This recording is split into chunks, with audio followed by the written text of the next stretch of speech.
In Havana, Castro's remains are being cremated and 9 days of mourning have begun. His brother Raul has vowed to step down as president when his term ends in 2018, handing the Communist Party over to younger leaders. And the news of Castro's death also hitting home for some on the Suncoast with personal ties to Cuba. ABC 7's Kate Flexter joins us now with their thoughts and stories. Kate? Adam, a lot of Cubans here on the Suncoast lived there during Castro's regime. And for them, the news of his death reopened old wounds. When Ray Rodriguez heard the news of Fidel Castro's death, it was with mixed emotions. I felt it. I felt it like it was a relief. For 12 years, Cuba was Rodriguez's home. Cuba was one of the most beautiful islands in the Caribbean.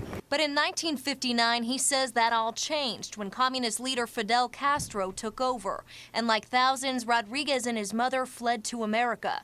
But they would have to give away everything, including the only pair of shoes he had. I came here with nothing. Zero, nothing. I came here with no shoes. They took my leather shoes that my grandmother sent me. For thousands of Cubans, Castro's death brought that same sense of relief. But while some are celebrating, others are mourning. Many of Castro's supporters pointing to his implementation of free health care and education, while some world leaders took to Twitter, calling Castro a great friend and an eternal companion. Cuban-American Jesus Garras agrees that Castro's death is nothing to celebrate, but like Rodriguez, he has a personal connection. So this is actual personal history, which is hugely different than something you just read in a book. His mother and father both immigrated to America during Castro's regime, and he grew up hearing those stories. So all these years you've heard all these stories about things that have happened to your family, and you finally have closure in some regard.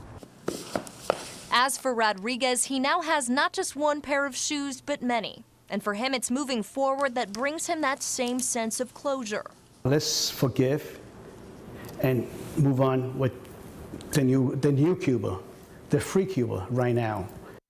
Both said they hope to see Cuba move on, but agree it will likely take years, if not decades, to return Cuba to what it once was. Adam?